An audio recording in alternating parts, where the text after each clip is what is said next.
할렐루야. 우리 옆에 계신 분 한번 서로 축복하실까요? 하나님의 당신을 사랑하십니다.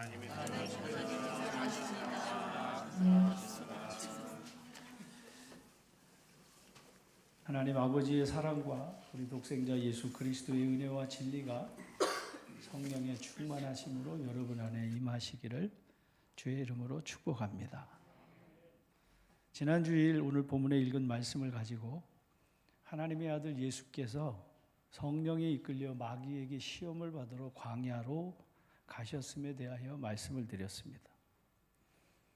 시험 받으실 그때는 예수님이 요한에게 세례를 받으시고 무트로 올라오셨을 때 하늘이 열리고 하나님의 성령이 비둘기같이 자기에게 내려 임하심을 보셨을 그때 하늘로부터 소리가 있었습니다. 같이 하실까요? 이는 내 사랑하는 아들이요 내 기뻐하는 자라. 열면 닫을 자 없고 닫으면 열 자가 없는 권세를 가지신 하나님의 아들이십니다. 만유를 지으실 때, 세상을 창조하실 때, 창세 전부터 세상을 창조하신 그는 그가 없이 된 것이 없고 그로 말미암아 지은 바 되었고 그 모든 세상 만물이 다 그의 것인데 그는 죽이기도 하시고 살리기도 하시며 상하게도 하고 낫게도 하시는 전능하신 하나님이신데 능히 내 손에서 빼앗을 자가 없다고 스스로 말하는 나는 나다라고 말할 수 있는 유일하신 하나님, 그래서 나 외에 다른 신은 없다 하시는 그 하나님, 만군의 주 여호와 하나님이신 독생자 아들 예수께서 40일 금식하신 후 줄이셨는데 광야에서 줄이셨다라고 말씀합니다. 하나님의 아들이 줄이신 것은 히브리서 말씀에 있는 말씀을 통해서 우리와 같이 되시기 위한 줄이심이었다는 것을 말씀을 드렸습니다. 그래서 그는 우리의 연약함을 동정하지 못하실 리가 아니고 우리를 긍휼히 여기시는 하나님이시라고 하는 말씀을 드렸죠. 그래서 그는 모든 일에 우리와 똑같은 시험을 받으신 하나님이시라고 말씀했습니다. 그래서 우리는 우리와 똑같은 시험을 당하셔서 우리를 너무나 잘 알고 우리를 불쌍히 여기시고 긍휼히 여기시는 하나님의 아들이시기에 그의 은혜를 따라 돕는 은혜를 얻기 위해 은혜의 보좌 앞에 담대히 나아갈 것이니라고 말씀했습니다. 마귀는 그렇게 40일 금식하신 예수에게 가장 먼저 그 배고픔을 이용해서 미혹하는 말을 합니다. 3절 말씀에 보면 시험하는 자가 예수께 나와서 이르되 같이 할까요? 네가 만일 하나님의 아들이거든 명하여 이 돌들로 뭐가 되게 하라? 떡덩이가 되게 하라는 거였습니다. 배고픔은 때로 우리 인생의 삶을 지치고 힘들게 하기도 하지만 때로 그 배고픔을 잘 이겨내고 눈물로 잘 견디어 이기고 오래 참고 견디어 이겨내면 그 배고픔은 보다 나은 삶을 바꾸는 고난의 통로가 되기도 한다고 하는 사실이죠. 2020년에 우리나라 서울 도쿄 월드컵이 우리나라에서 있었죠. 그때 우리나라 축구의 염원은 몇 강? 16강에 오르는 게 온 국민의 염원이었었습니다. 그리고 기적같이 16강에 진출했을 때 온 나라가 미친 듯이 날뛰듯이 그렇게 좋아했죠. 모두가 염원했던 16강 진출의 업적을 이룬 이후에 히딩크 감독이 한 말이 있습니다. I'm still hungry. 나는 아직도 배고프다. 밥을 못 먹어서 배고픈 게 아니라 나는 여전히 승리에 목마르다라고 이야기했습니다. 그리고 마침내 우리나라 축구 대표는 8강을 넘어서 4강이라고 하는 신화를 이루어내기도 했습니다. 이렇게 그 배고픔의 그 고난을 극복하면 전에 맛볼 수 없는 만족과 기쁨의 배부름을 얻기도 합니다. 우리나라 말에 눈물 젖은 빵을 먹어보지 않은 사람은 인생을 이야기하지 마라고 하는 말이 있는데요. 군대에서는 눈물 젖은 초코파이를 먹어보지 않은 사람은 군대에 대해서 말하지 마라고 하는 말이 있습니다. 독일의 철학자이자 시인인 괴테는 눈물 젖은 빵을 먹어보지 않은 사람은 인생의 참다운 의미를 모른다라고 하는 그 말의 의미가 여러모로 각색이 돼서 이렇게 이야기하기도 합니다만, 이 굶주림이라고 하는 것은 사람으로 하여금 각성해서 불가능한 일들을 가능하게 하는 기적을 만들어내는 원동력이 되기도 한다고 하는 사실이죠.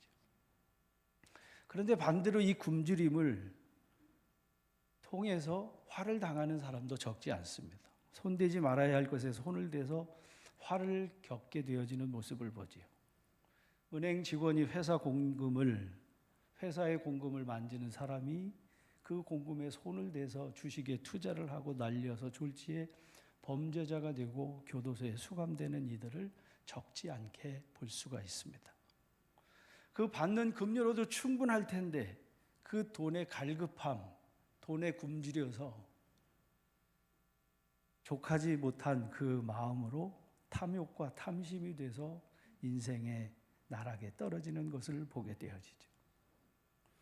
광야에서 시험하는 자가 굶주린 하나님의 아들의 배고픔을 자극하면서 말하고 있는 겁니다. 네가 만일 하나님의 아들이거든 이 돌들로 떡덩이가 되게 하라. 예수님께서 시험 받으신 광야의 첫 번째 시험입니다. 굶주림은 죄 아래에 있는 인생의 특징이죠. 영적인 것이든 육적인 것이든 이 땅을 살아가면서 사람에게 만족이라고 하는 것은 그렇게 쉽게 입에 오를 수 있는 단어가 아닙니다. 죄인에게 만족이란 말은 낭비고 수치, 사치일 뿐인 거죠. 누가복음 12장의 말씀에 보면 예수님께서 이렇게 말씀하십니다. 삼가 모든 탐심을 물리치라. 사람의 생명이 소유에 넉넉한데 있지 아니하니라고 말씀하시면서 비유로 제자들에게 말씀하십니다. 한 부자가 있는데 밭에 소출이 풍성하매 이 부자가 심중에 생각합니다. 내가 이 곡식 쌓아둘 곳이 없으니 어찌하면 좋을까? 이미 곡식이 곡간에 가득 차 있는데 그 해에도 얼마나 많은 곡식을 얻게 됐는지, 너무나 많이 쌓여 있는 그 곡식을 어찌하지 못하니까 이 부자가 심중에 생각하죠. 아, 이것을 헐고 여기다 더 크게 짓고 그리고 그 전에 있던 것과 올해 얻은 이 모든 물건을 내가 거기 쌓아두자. 그리고 그는 그렇게 모든 것을 다 쌓아두고 평안히 이제는 쉬고 먹고 마시고 즐기자라고 스스로를 위안합니다. 그때 하나님께서 이 부자에게 말씀하십니다. 같이 할까요? 어리석은 자여, 네가 오늘 밤에 내가 내 영혼을 내게 도로 찾으면 너 준비해 쌓아놓은 이 모든 것이 다 누구 것이 되겠느냐 하시면서 자기를 위하여 재물을 쌓아놓는 자는 하나님께 대하여 부여하지 못한 자가 바로 이와 같이 어리석은 자라고 말씀하십니다. 인생은 어떻게 하면 더 큰 창고를 짓고 더 큰 곡간을 짓고 어떻게 하면 더 많은 곡물을 쌓아둘까? 그리고서는 이제는 내 영혼이 편히 먹고 마시고 쉬리라고 그렇게 어리석은 부자의 독백으로 인생의 한결같은 욕망을 위해서 세상을 살게 되어집니다. 출애굽한 이스라엘에게서도 이와 같은 탐욕을 보죠. 이스라엘이 출애굽한 이후에 그들의 입에 아직 씹을 고기가 있음에도 불구하고 그들은 하나님을 원망하고 그리고 하나님과 다투게 되지요.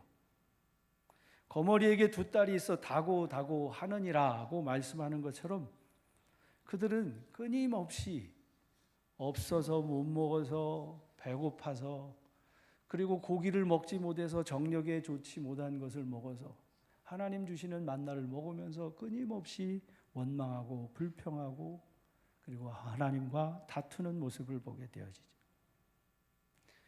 율법에 기록된 말씀에 보면 하나님께서는 가난한 자와 고아와 과부를 얼마나 생각하시는지 하나님의 자비와 하나님의 긍휼을 율법을 통해서도 볼 수 있습니다.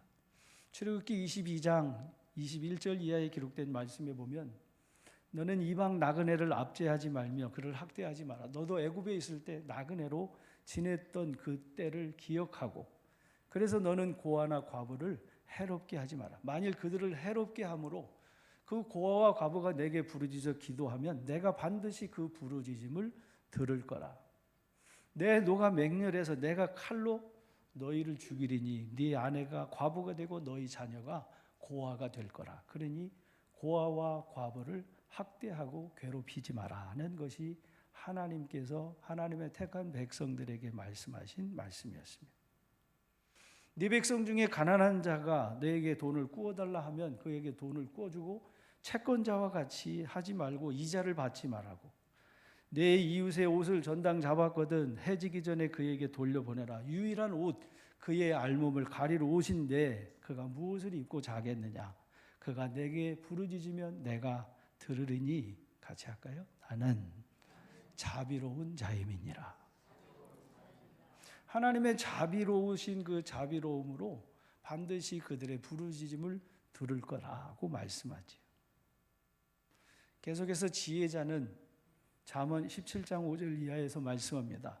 가난한 자를 조롱하는 자는 그를 지으신 주를 멸시하는 자요, 사람의 재앙을 기뻐하는 자는 형벌을 면하지 못할 자라고 말씀했습니다.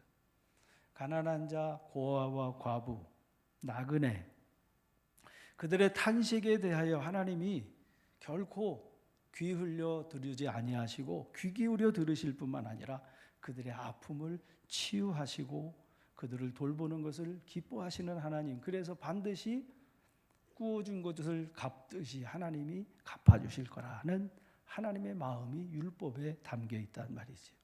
그래서 잠언 19장 17절에 보면 같이 할까요? 가난한 자를 불쌍히 여기는 것은 여호와께 구워드리는 것이니 그의 선행을 그에게 갚아주리라. 할렐루야.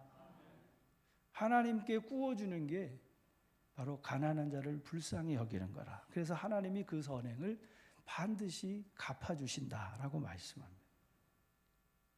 여러분, 이 율법을 알고 오늘 본문에 있는 말씀으로 돌아와서 다시 생각해 보시기 바랍니다. 지금 만군의 주 여호와 하나님 아버지가 사랑하시는 아들이 40일을 금식하시고 굶주리셨는데 광야에 계십니다. 거기 먹을 게 하나도 없습니다. 양식거리가 하나도 없습니다. 마귀는 지금 가난한 자와 궁핍한 자를 불쌍히 여기시는 그 하나님의 마음을 가지고 지금 하나님의 아들을 시험하는 거죠. 마귀는 알고 있습니다. 하나님이 율법을 통해서 말씀해 주신 것처럼 고아와 과부와 나그네를 불쌍히 여기는 것이 바로 하나님의 마음이었다고 하는 것을 전제를 두고 지금 마귀가 하나님의 아들에게 너 지금 줄이지 않았느냐, 너 지금 시장하지 않느냐, 그러니 이 돌로 떡덩이가 되게 하라고 지금 미혹하고 있다는 사실인 거죠. 마귀가 하나님의 아들에게 돌을 떡덩이가 되게 하라고 하는 이 시험은 예수 자신의 배를 채우라고 하는 것, 그것 이상의 미혹이 담겨져 있는 말입니다. 왜냐하면 예수님이 이 땅에 오신 것은 가난한 자에게 복음을 전하시기 위하여 오셨기 때문이라고 하는 사실이었던 거죠. 예수님의 사역 전체를 놓고 봤을 때 돌이 떡덩이가 되게 하라고 하는 이 시험은 어떻게 보면 예수님의 사역을 정말 탁월하게 해낼 수 있는 사단의 미혹 중에 가장 탁월한 미혹일 수 있다라고 하는 얘기입니다. 뭐 굳이 빈들에서 밤새도록 밤이 맞도록 말씀을 들은 그 5,000명이나 되는 군중에게 아이가 가지고 온 도시락 그거 하나 뺏어서 거기서 그걸 축사해서 뭘 그걸 떼어서 나눠주고 할 게 뭐가 있겠어요. 돌로 떡덩이가 되게 하면 얼마든지 그 수많은 군중이 먹고도 남음이 있을 텐데 말이죠. 과부의 생활비 전부를 두렙돈을 낸 그 생활비 두렙돈을 낸 그 과부의 그 두렙돈, 아니 줘도 모자를 판에 그 생활비 두렙돈을 낸 그걸 뭘 부자가 넣은 것보다 많이 넣었다고 칭찬하실 게 뭐 있냐 말인 거죠. 어디 보낼 데가 없어서 과부와 아들이 그거 마지막 남은 밀가루와 기름으로 떡 만들어서 먹고 죽을 거라고 그 기근 속에서 이제는 죽음만 기다리고 있는 그 집에 굳이 뭘 찾아가서 그거로 나눠 배불리 먹게 하고 그리고 나머지 네 먹고 그때 죽든지 살든지 그때 나중에 하라고. 그렇게 할 게 뭐가 있겠냔 말이죠. 돌로 떡덩이가 되게 하면 그 모든 문제가 일순간에 다 해결될 텐데. 목회하면서 경제적 어려움을 겪는 성도들과 가정을 보면 이 돌이 떡덩이가 되게 하여 나눠주게 되고 싶은 마음이 굴뚝같이 생길 때가 종종 있습니다. 주님께서 이 땅에 오셨을 때에 선지자들을 통해서 말씀하십니다. 맹인이 보며 못 걷는 사람이 걸으며 나병 환자가 깨끗함을 받으며 못 듣는 자가 들으며 죽은 자가 살아나며 가난한 자에게 복음이 전파된다 해라. 그렇게 주님이 이 땅에 오셔서 그 복음을 전할 때에 원수가 배고파하거든 음식을 먹이고 목말라 하거든 마시라고 말씀하셨던 그 주님이신데 원수의 배고픔까지 해결하실 그 주님이시라면 그래서 가난하고 배고픈 사람이 그 이웃의 밭에 포도밭에 들어가서 율법에 기록된 말씀에 보면 마음대로 그 포도밭에 들어가서 그 포도를 따서 먹는 것을 죄로 정하지 않았다는 사실입니다. 율법에 보면 내 이웃의 곡식밭에 들어갈 때 내가 손으로 그 이삭을 따도 되느니라. 그러나 내 이웃의 곡식밭에 낫을 대지는 말지니라. 낫을 가지고 추수는 할 수는 없지만 손으로 이삭을 비벼서 줄인 배를 채우는 것은 얼마든지 허용하는 것이 율법의 정신이었다는 거죠. 그러니 보세요. 시험하는 마귀가 돌들로 떡덩이가 되게 하라고 하는 그 미혹은 괜한 미혹이 아니라는 거죠. 얼마든지 가난하고 배고픈 고아와 과부들을 위해서 그렇게 할 수 있는 정당한 충분한 이유가 된다는 거죠. 우리 그리스도인이 세상을 살면서 세상과 비교할 때에 남들도 다 그렇게 불법을 저지르는데 남들도 다 그렇게 불의를 행하는데 나만 안 한다고 누가 알아주냐 이렇게 생각하는 경우도 있습니다만 사랑하는 성도 여러분, 지난주 우리는 주님이 줄이신 이유는 주님께서 우리와 똑같은 연약함을 가지셔서 같이 할까요? 시험당하는 하나님의 택하신 자들을 창세전에 택하신 자들을 도우시기 위하여 주님이 바로 그 가장 낮은 그 자리로 향하셨다라고 하는 말씀을 히브리서를 통해서 말씀해 드렸습니다.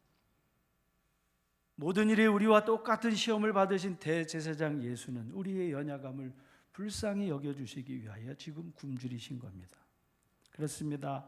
그러니 우리의 굶주림을 불쌍히 여기셔서 돌로 떡덩이를 대신하여 우리의 배를 채워주신다면 얼마나 좋겠냐라고 하는 거죠. 우리 교회가 건축되기 전에 교회가 이제 빚을 지고 교회를 건축해야 되는데 가정에서도 참 어려운 일을 겪는 한 교우가 제게 찾아와서 목사님 저 복권을 하나 사는데 기도해 달라고 진심으로 기도하는 진심으로 바라는 그분의 요청이었습니다. 교회를 건축하면서 1등이 되면 교회 제가 10억 헌금하고 그리고 그러면 교회 건축하면서 목사님이 빚 없이 건축하게 하는 거 그거 그대로 이루어질 것이고 자기도 사업을 하면서 어려움을 겪는데 그래서 하나님이 그래서 나도 좋고 교회도 좋고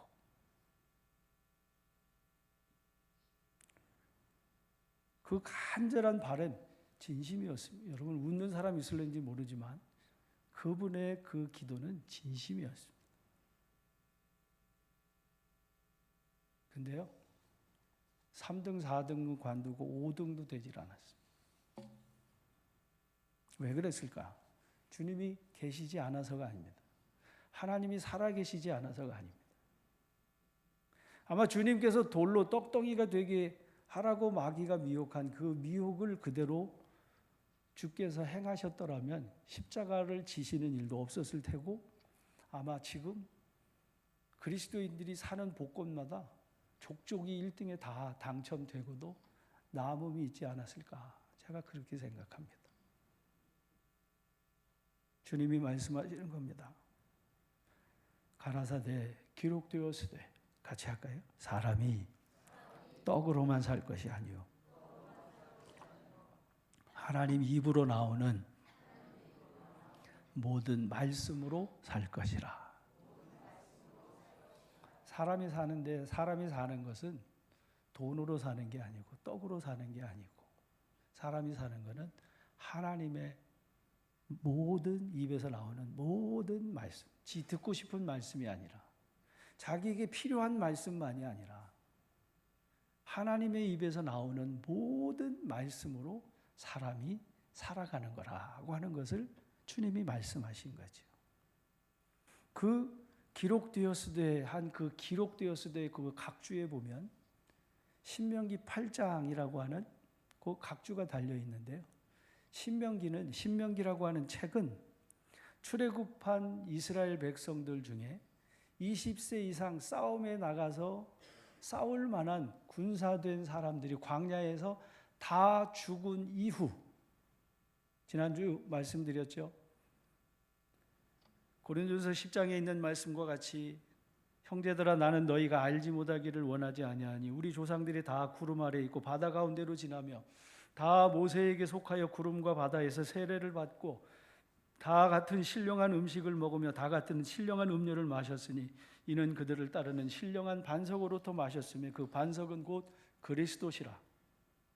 그러나, 같이 할까요? 그러나 그들의 다수를 하나님이 기뻐하지 아니하셨으므로 그들이 광야에서 멸망을 받았느니라. 광야에서 멸망을 받은 그 싸움에 나갈 만한 20세 이상의 그 어른들이 광야에서 다 멸망을 받아서 그들이 40년 동안 광야에서 다 죽어 멸망을 당했다는 거예요. 세례를 안 받은 게 아닙니다. 양식을 안 먹은 게 아니에요. 생명의 떡을 안 먹은 게 아닙니다. 세례를 안 받은 게 아닙니다. 그들이 다 세례를 받았고 다 양식을 먹었는데, 근데 그들이 다 광야에서 멸망을 받았다고 말씀합니다. 이러한 일은 우리의 본보기가 되어 우리로 하여금 악을 즐겨한 것과 같이 악을 즐겨하는 자가 되지 않게 하려고 우리에게 본보기로, 그래서 성경을 기록해서 우리에게 써서 들려주고 있다고 말씀. 그러므로 우리는 너희는 우상 숭배하는 자가 되지 말라고 기록된 바 백성이 앉아서 먹고 마시며 일어나서 뛰어논다 함과 같으니라 하고 말씀합니다. 그들 중에 어떤 사람들이 음행하다가 하루에 23,000명이 죽었나니 우리는 그들과 같이 음행하지 말자. 그들 가운데 어떤 사람들이 주를 시험하다가 뱀에게 멸망하였나니 우리는 그들과 같이 시험하지 말자. 그들 가운데 어떤 사람들이 원망하다가 멸망시키는 자에게 멸망하였나니 너희는 그들과 같이 원망하지 말라. 우상을 숭배하고 음행을 하고 시험하고 원망하다가 광야 40년을 지내는 동안 그들이 다 광야에서 멸망당한 것이 우리를 본보기로 삼으셔서 우리는 그렇게 하지 말라고 기록해 주신 그 말씀을 상기시키면서 살아남은 부녀자들과 광야에서 태어난 그 젊은 아이들을 향해서 지금 모세가, 이제 마지막 모세가 자기는 그 가나안을 들어가고 싶어도 들어갈 수 없는 그 가나안 들어가야 하는 그 세대들에게 들려주신 말씀이 신명기에 기록된 말씀이란 말이에요.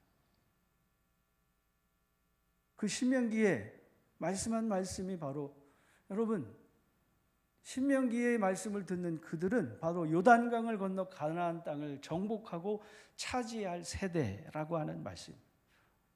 오늘로 얘기하면 참된 그리스도인에게 신명기의 말씀이 해당된다라고 하는 말씀입니다. 차지도 않고 덥지도 아니한 라오디아 교회처럼 입에서 토하여 내치리라고 하는 사람에게 해당되는 얘기가 아니란 말입니다. 두 마음을 품고 의심하는 자에게 해당되는 얘기가 아니라는 말입니다. 하나님을 사랑하되 마음을 다하고 뜻을 다하고 힘과 목숨을 다해 하나님을 사랑하는 사람에게 지금 주시는 말씀입니다.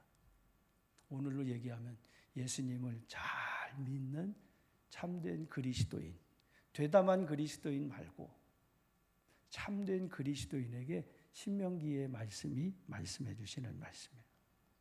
성령 충만하여 예수를 주라 시인하고 하나님을 아빠 아버지라고 부르짖는 사람에게 뭐라고 말씀하시는 거예요? 같이 할까요? 사람이 떡으로만 살 것이 아니요 하나님의 입으로 나오는 모든 말씀으로 살 것이라. 할렐루야. 그 신명기 8장의 말씀이 1절부터 하신 말씀이 내가 오늘 명하는 모든 명령을 너희는 지켜 행하라. 그러면 너희가 살고 번성하리라. 여호와께서 너희 열조에게 맹세하신 땅에 들어가서 너희가 그것을 얻으리라. 네 하나님 여호와께서 40년 동안 너로 이 광야를 걷게 하신 것을 기억해라. 이는 너를 낮추시며 너를 시험하사 내 마음이 어떠한지 그 명령을 지키는지 아니 지키는지 하나님이 알게 하시려고 40년 동안 너희 광야를 지나게 하셨다. 그 40년을 지내는 동안 너를 낮추시고 너를 줄이게 하시고 너도 알지 못하며 내 열조도 알지 못하던 만나를 네게 먹이신 것은 사람이 떡으로만 사는 것이 아니고 여호와의 입에서 나오는 모든 말씀으로 살아가시는 것을 너로 알게 하시려고 이 40년을 지나게 하셨다. 40년 동안에 내 의복이 해지지 아니하고 내 발이 부르트지 아니하였느니라 말씀해 주시는 말씀입니다. 내가 연초부터 계속해서 애굽으로 가지 말고 어디로 가야 된다 그랬죠? 바벨론으로 가야 거기 길이 보인다라고 말씀을 드렸죠. 애굽으로 도망치는 사람에게는 여러분 돌아올 희망이 없습니다. 왜냐하면 바벨론의 군대가 애굽까지 쫓아가서 바로누고의 군사와 그 바로 애굽에 있는 모든 왕과 그곳에 있는 모든 것을 다 멸하기 때문에 애굽이 멸망할 때 애굽으로 도망간 유대인들도 거기서 다 멸망당하기 때문에 그래서 바벨론에 있는 그 하나님의 인도하시는 거기로 가야지 애굽에서는 살아남을 자가 없다고 하는 것이 하나님께서 바벨론 가라고 하는 이유였습니다. 바벨론 포로로 순순히 나서는 길은 얼마나 힘들고 얼마나 괴로운 여정이었을지 여러분 우리가 가히 상상할 수 없을 정도입니다. 하루 이틀 한두 달이 아닙니다. 에스라에 기록된 말씀에 보면 하루 10km씩을 걸어서 4개월이 걸려야 도달할 수 있는 땅이었습니다. 어느 것 하나 준비된 것 없는 혹독한 포로 생활이었습니다. 실망을 넘어 절망, 살아갈 용기를 다 잃어서 아무 희망이 없는 상태의 바벨론 포로가 되어진 하나님의 백성에게 하나님께서 선지자 예레미야를 통해서 말씀하신 말씀이 예레미야 29장에 기록된 말씀입니다. 바벨론에서 70년이 차면 내가 너희를 돌보고 나의 선한 말을 너희에게 성취하여 너희를 이곳으로 돌아오게 하리라. 여호와의 말씀이니라. 너희를 향한 나의 생각을 내가 아나니 같이 할까요? 평안이요 재앙이 아니니라. 너희로 바벨론을 가라고 하는 것은 재앙이 아니라 너희에게 평안을 주는 것이고 너희에게 희망과 소망을 주기 위한 것이라. 그때 너희가 내게 부르짖으면 내게 와서 기도하면 내가 너희의 기도를 들을 것이고 너희가 온 마음으로 나를 구하고 나를 찾으면 내가 너를 만나줄 것이고 나는 너희를 만날 때에 너희가 포로된 중에서 내가 다시 너희를 돌아오게 할 때에 쫓아보냈던 모든 이국 땅에서 사로잡혔던 그 모든 땅에서 너희를 돌아오게 하리라. 이것은 여호와의 말이라고 말씀하십니다. 그러니 바벨론에 가서 거기서 집을 짓고 살며 텃밭을 만들고 열매를 먹어라. 아내를 맞이하여 자녀를 낳고 아들들이 아내를 맞이하여 너희 딸이 남편을 맞아 그들로 자녀를 낳게 하여 너희가 거기서 번성하고 줄어들지 아니하게 하라. 내가 사로잡혀 가게 한 그 성읍의 평안을 구하고 원수 같은 그 바벨론 그를 위하여 여호와께 기도하라. 이는 그 성읍이 평안함으로 너희도 평안할 것임이라. 때가 되면 내가 그때 너희를 돌아오게 하겠다. 그리고 마침내 70년의 포로 생활이 다 끝났을 때 시편 126편에서 포로된 저들이 돌아올 때 노래한 노래가 시편 126편의 노래입니다.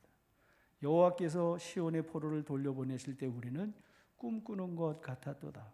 그때 우리 입에는 웃음이 가득하고 우리 혀에는 찬양이 찼었도다. 그때 문 나라 가운데에서 말하기를 여호와께서, 같이 할까요? 여호와께서 그들을 위하여 큰 일을 행하셨다 하였도다. 주변의 모든 이방 사람들 포함한 모든 세상이 하나님께서 큰 일을 하나님의 백성에게 행하셨음을 보게 하신다는 사실인 거죠. 여호와께서 우리를 위하여 큰 일을 행하셨으니 우리는 기쁘도다. 여호와여 우리 포로를 남방 시내들 같이 돌려 보내소서. 눈물을 흘리며 씨를 뿌리는 자는 기쁨으로 거두리로다. 울며 씨를 뿌리러 나가는 자는 반드시 기쁨으로 그 곡식단을 가지고 돌아오리로다. 이게 하나님의 백성들에게 약속하신 그 약속의 말씀이고 그 약속의 말씀을 성취한 자들의 노래고 찬송이라는 거지. 사랑하는 성도 여러분, 귀한 것일수록 진통이 있습니다. 아픔이 있습니다. 고진감래가 괜한 말이 아닌 거지요. 힘들다고 때려치고 기분 나쁘다고 때려치고 성질 난다고 때려치고 내 마음에 안 든다고 때려치고 다 갈아엎어.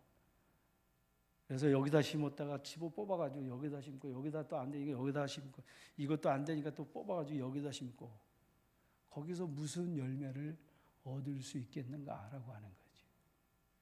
여기서 안 되면 여기서도 안 되는 거예요. 이거 안 된 사람은 이것도 안 되는 거고요. 돌이 떡덩이가 되게 하여 주림을 면하라.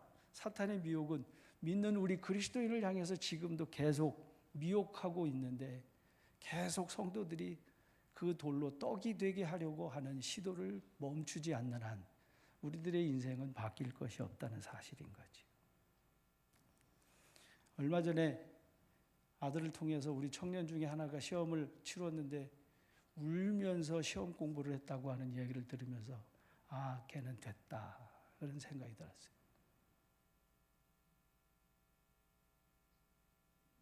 울면서 그 씨를 뿌리는데 거두게 하시는 하나님이지. 씨를 뿌리지도 않았는데 나가서 일도 안 하는데 누가 뭘 얻으려고 하냐 말이죠.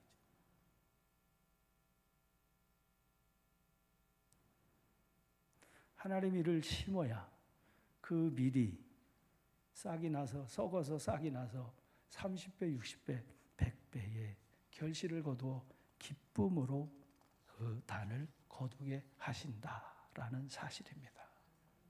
사랑하는 성도 여러분, 우리 주님께서 이 땅에 오셔서 광야에서 시험을 받으실 때 그 쉬운 돌이 떡이 되게 하라고 하는 사단의 유혹을 기록되었을 때 사람이 떡으로만 사는 것이 아니라 하나님의 입에서 나온 모든 말씀으로, 같이 할까요? 하나님의 입에서 나오는 모든 말씀으로, 지 듣고 싶은 것만 듣는 게 아니고 지 하고 싶은 것만 하는 게 아니라 듣기 싫어도 들어야 되는 말씀으로, 들어야 할 그 모든 말씀으로 사는 것임을 주님이 알았기에, 그래서 아버지의 뜻대로, 내 뜻대로 내 원대로 마시고 아버지의 뜻대로 내게 이루어지게 하소서 하고 십자가에서 십자가를 지시고 다 이루셔서 우리의 구주가 되신 것처럼 우리도 이 땅을 살아갈 때 주님의 마음을 가지고, 사랑하는 성도 여러분,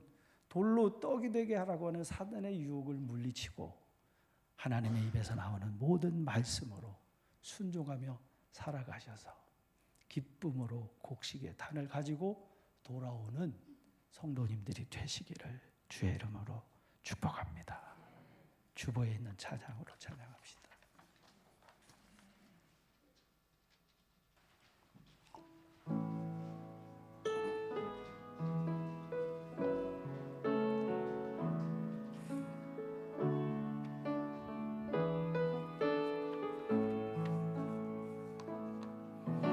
우리 오늘 눈물로 하늘에 씨앗을 심는다. 꿈꿀 수 없어 무너진 가슴에 저들의 푸른 꿈 다시도 나나도록 우리 오늘 눈물로 하늘에 씨앗을 심는다. 꿈꿀 수 없어 무너진 가슴에 저들의 푸른 꿈 다시도 나다도록 우리 함께 땀 흘려 소망의 길을 만든다. 내일로 가는 길을 찾지 못했던 저들 노래하며 달려갈 그 길, 그날에 우리 보리라. 새벽 이슬 같은 저들 일어나 뜨거운 가슴 사랑의 손으로 이 땅 치유하며 행진할 때 오래 황폐하였던 이 땅 어디서나 순결한 꽃들 피어나고 푸른 의의 나무가 간 세상 우리 함께 보리라. 우리 오늘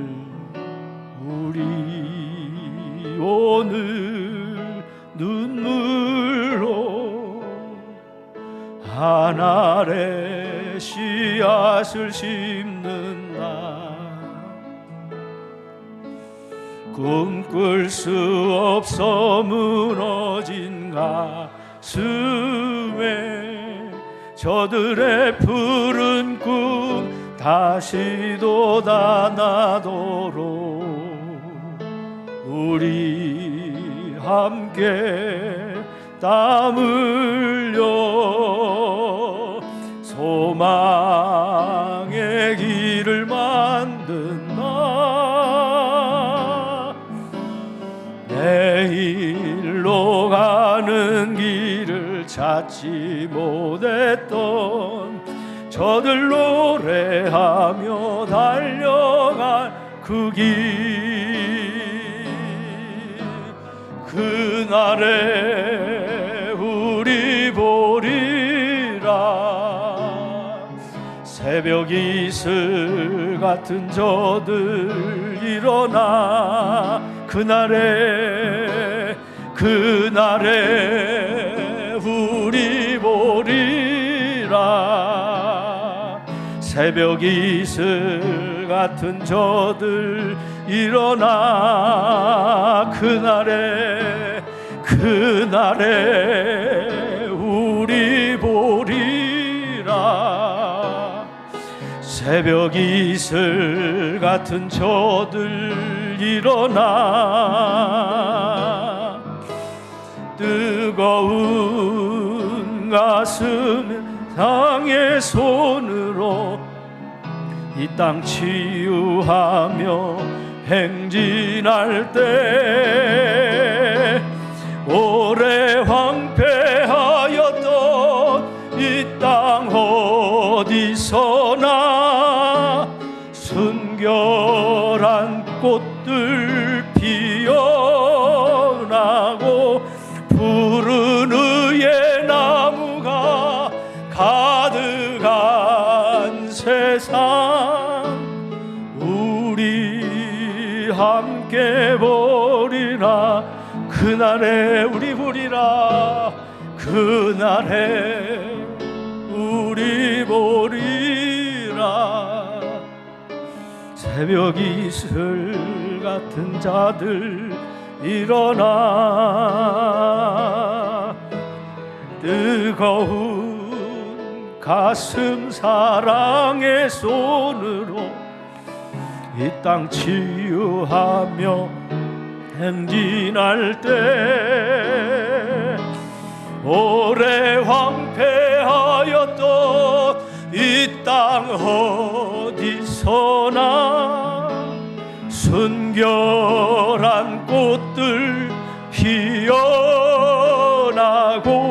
푸른 의의 나무가 가득한 세상 우리 함께 보리라. 오래 황폐하였던 이 땅 어디서 주님